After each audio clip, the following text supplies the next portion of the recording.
Hi everyone, this is the Artie Dans. I am joined by my very good friend and fellow YouTuber, Not Only Hollywood. Welcome, Not Only Hollywood, to this impromptu little session. And it's a bit unusual that I would cover a movie like this, The Quiet Place Part 2, but I was inspired because I saw your review a couple of weeks ago.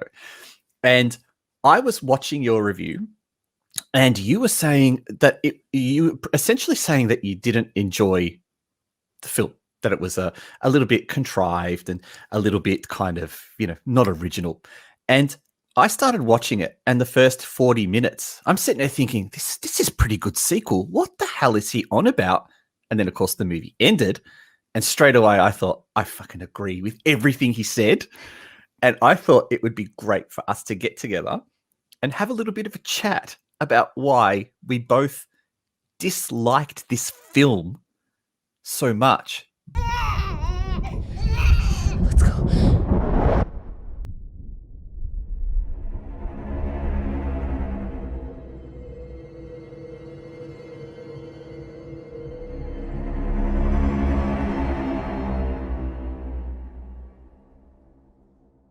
It should have been better.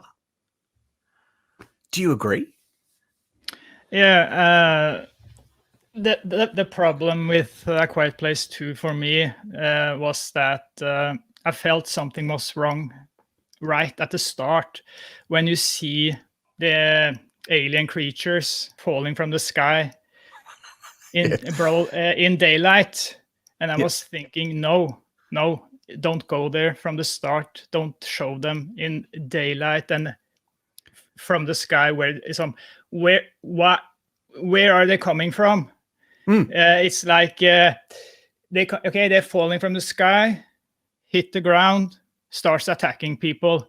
That's I don't remember so much from the first movie, but I think they were in more in the dark, more hidden. I don't remember so much from the first movie.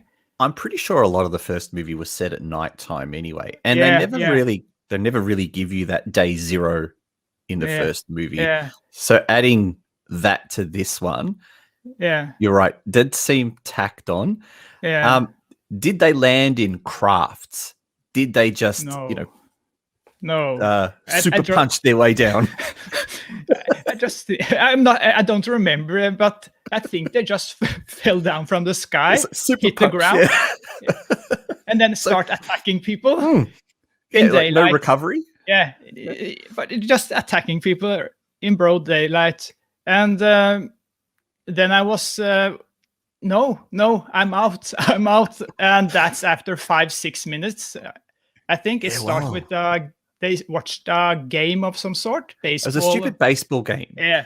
They did that really dumb Hollywood thing where they introduced an important bit, the diving bit, that you just know, okay, this is going to come into play later. Oh, this is so dumb, Hollywood. Don't treat me like I'm so stupid. Yeah.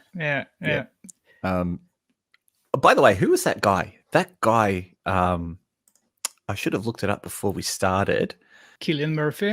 Is that Cillian Murphy? That's him. I like him. Peaky Blinders, 28 Days Later. I like him. I just don't know what the hell he was doing. Yeah.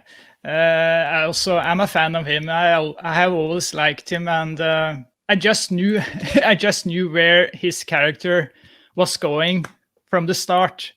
It's so obvious where his journey will continue after the event, and it's so empty. The character is so empty.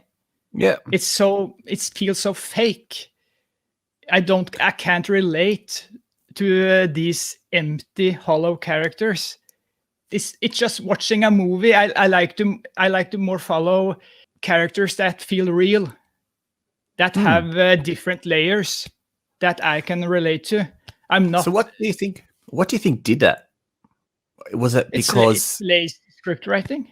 So lazy script writing. So the actors doesn't have anything to work with, and the movie has a runtime of around 90 minutes or so.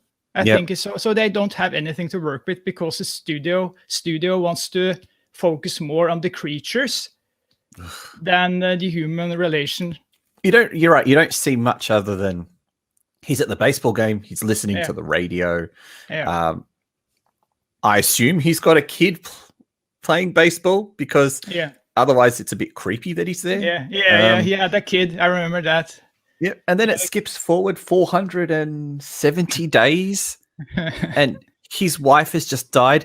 And then there's that awesome nod to Psycho in the movie where the dead wife is lying in the bed. She's not quite lying in a wheelchair.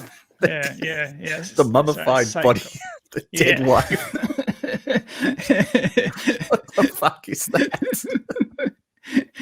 When I remember that scene, I thought maybe that he had eaten her.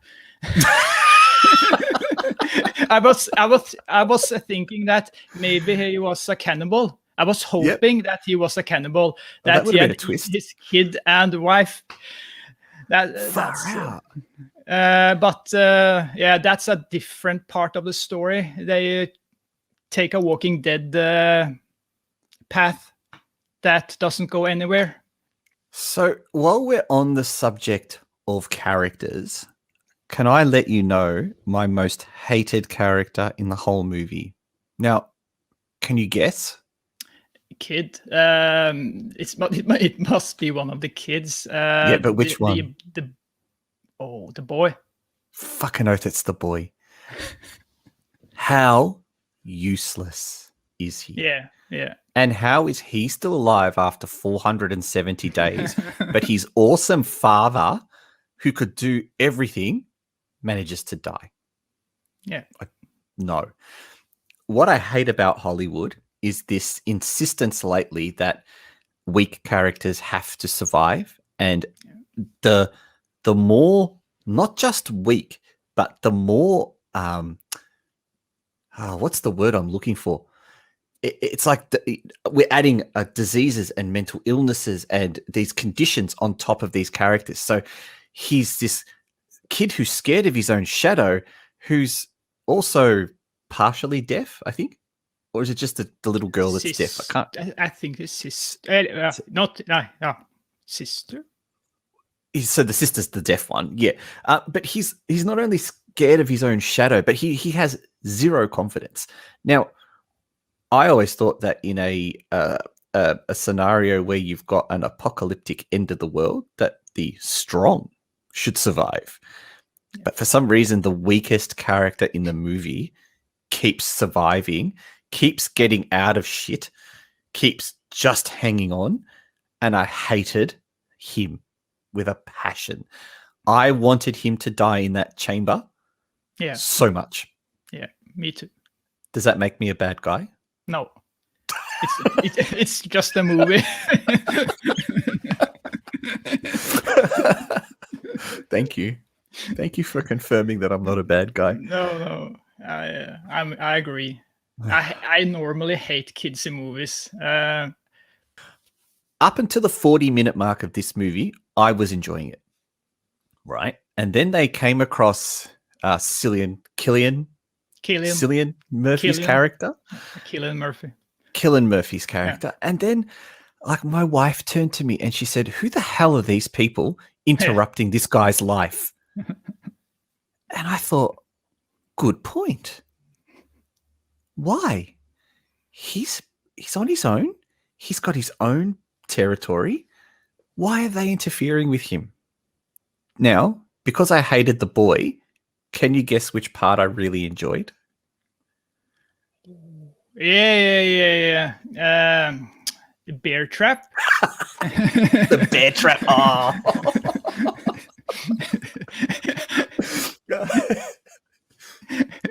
I was yes, scream you fucker. Oh, sorry. Yes. You can say scream you fucker, scream. Yes. Oh, thank God I'm not the only one who was cruel like this. He's just a shit. Yeah. And At what point does the mother just turn to him and go, Yeah. you know what, you're a fucking baggage, Yeah. and just flick him away? I just wanted Emily Blunt to, but Yes! I was over the nose too. Over the nose. Just choke him. But Yeah. bye bye. You know what? Mercy kill. No one would have judged her at all. At all.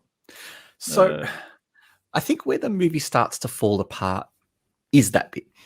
But then Millicent. Just one thing. Yeah.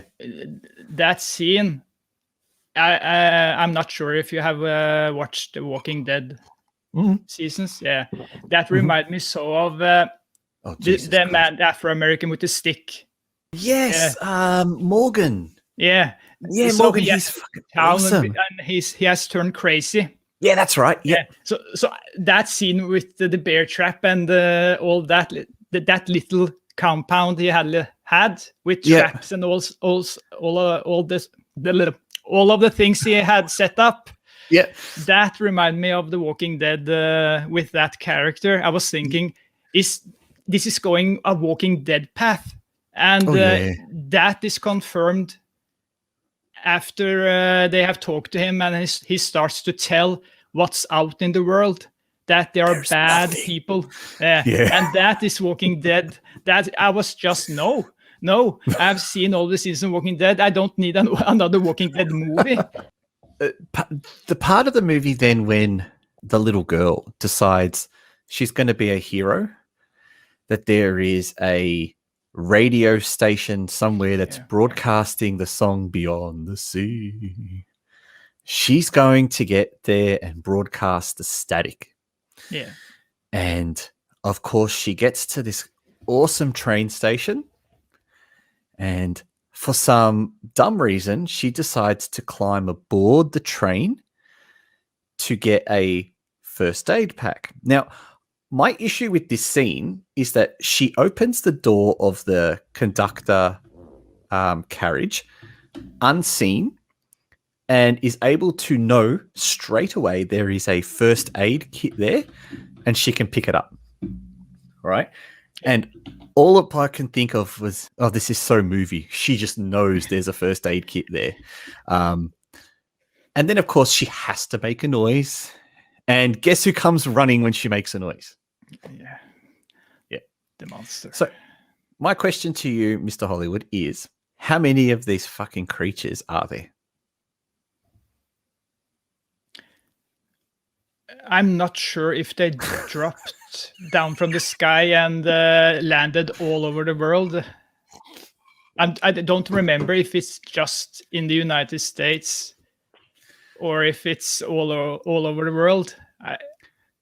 So now you raise my second issue with the movie, right? Is that it does the whole peninsula thing and isolates itself from the rest of the world. You all right? Sorry. That's all right. I was just reading my review. I think that's called cheating. I just reading my review. Okay, so I'm not going to do it. So, okay. Sorry.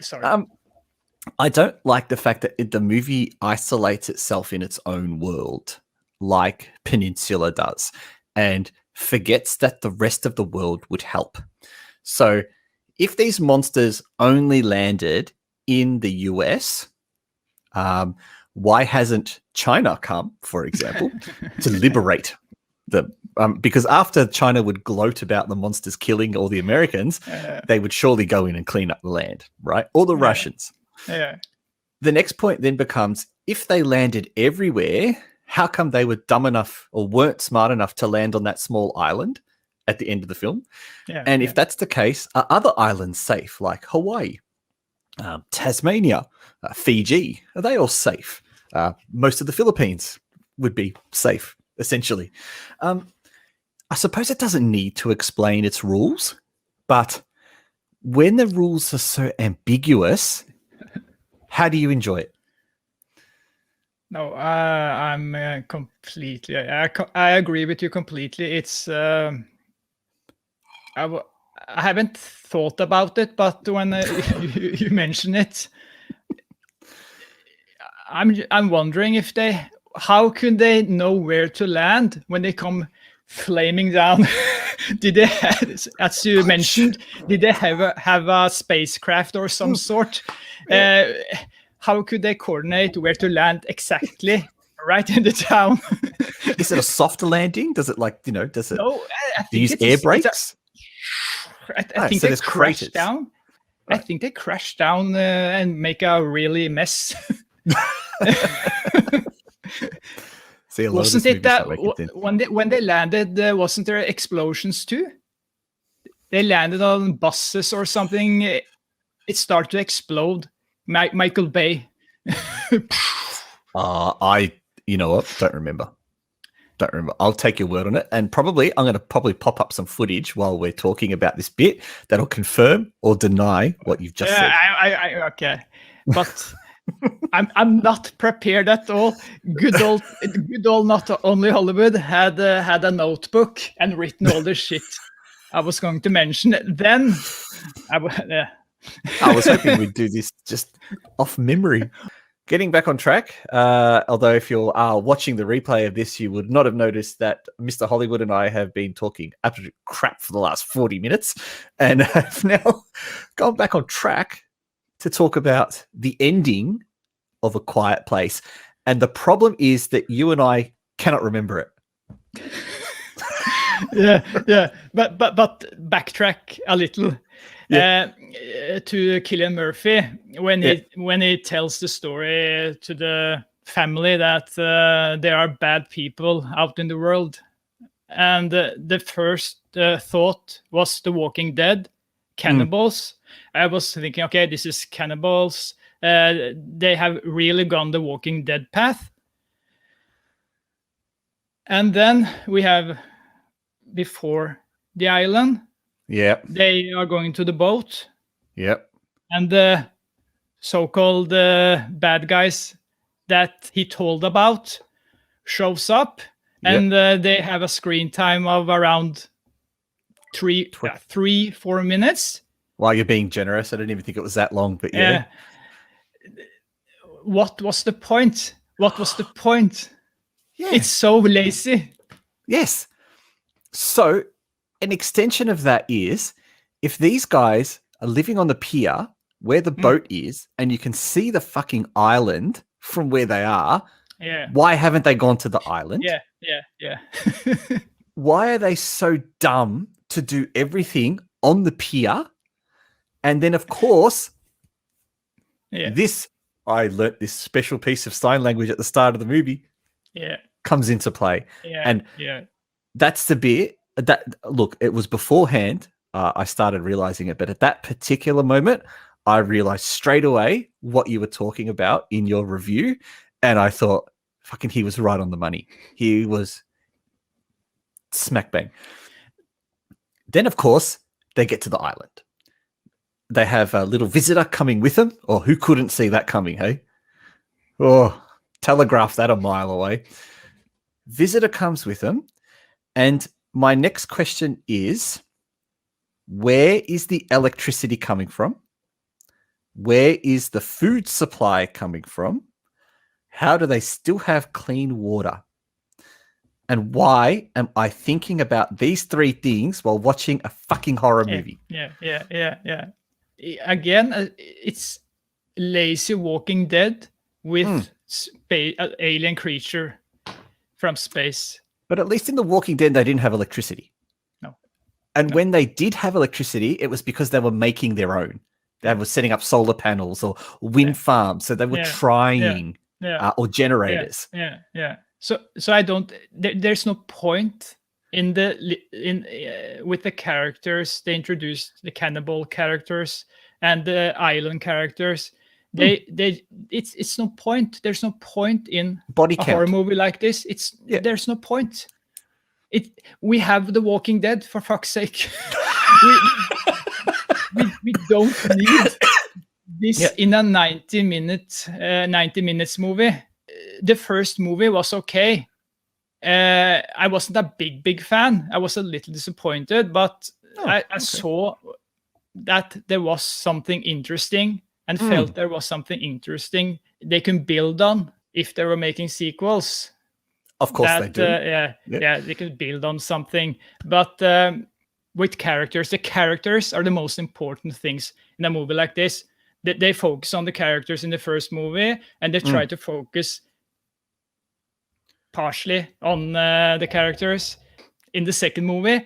But it's just useless because the characters in the sequel, I can't remember so much from the first movie, but the characters in the sequel, they feel so empty. In the first movie, when the kid dies, then you can relate to the parents. When he had the it kid, coming though.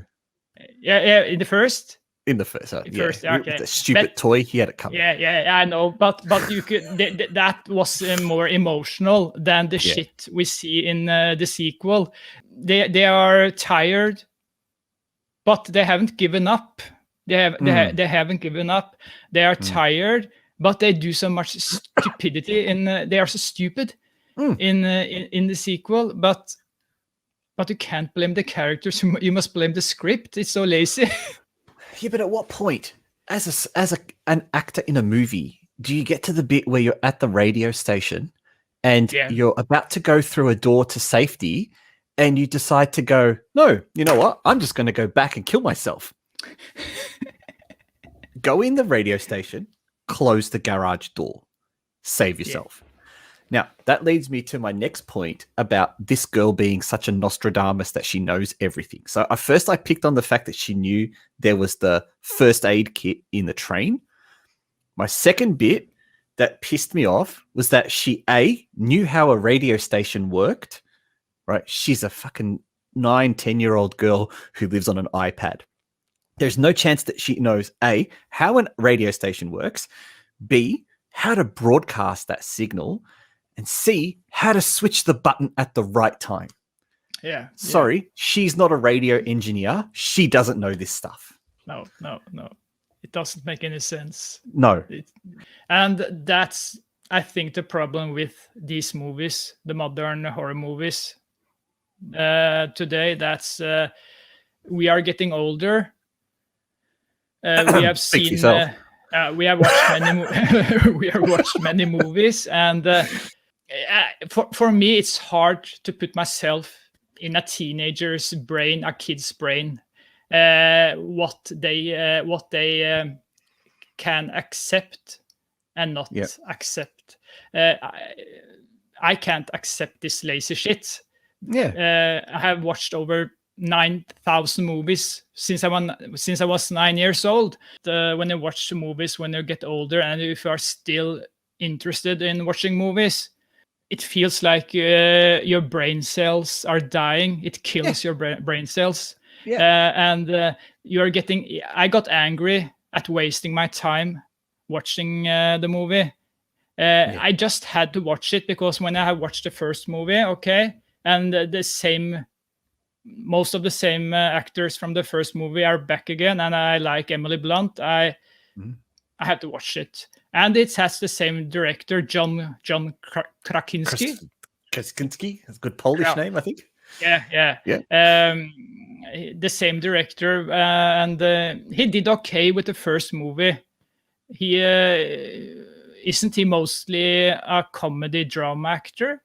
I don't know enough about him. I don't. No, I don't focus on Hollywood stuff anymore. So no. Okay, this is more a serious, dark movie.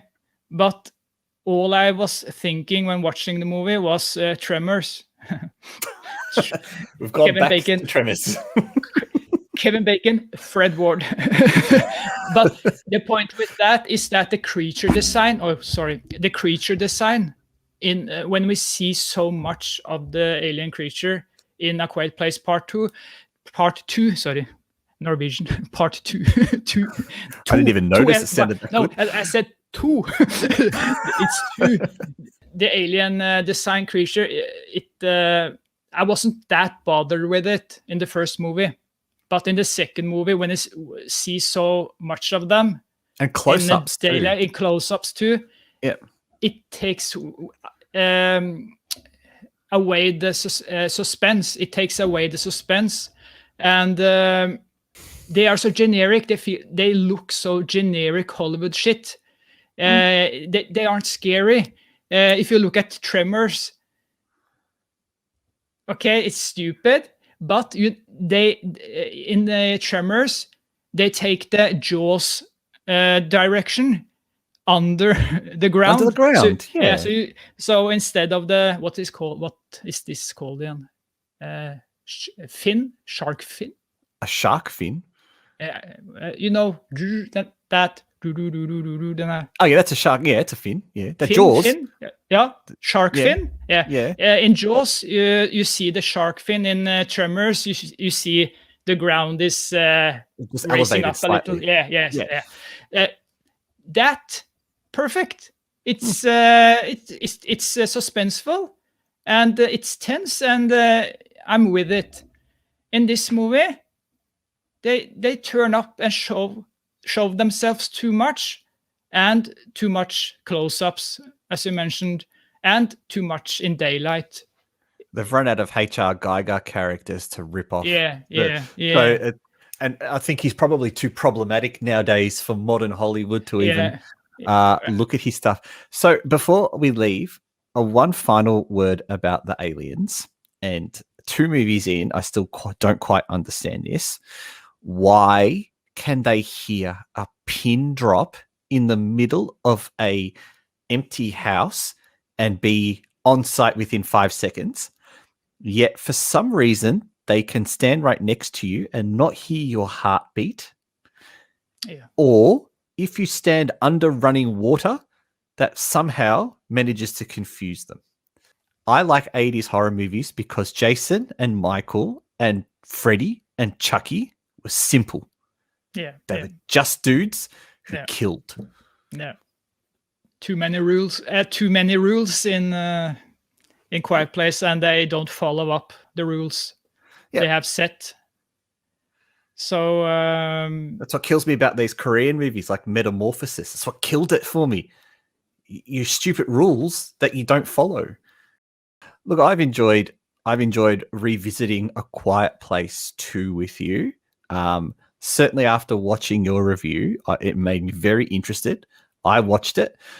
It's not something that I would ever review beyond this video. So if anyone's interested in my thoughts on the movie, it's shit. It was good, and then it turned shit. I would recommend everyone watch your review for a slightly more comedic and more brutal reaction to the film. And some might say more honest reaction to the movie. Because if there's one good thing about you, you don't hold your punches back. And that's terrific. That's what YouTube needs more of. I'm far too fence city most of the time.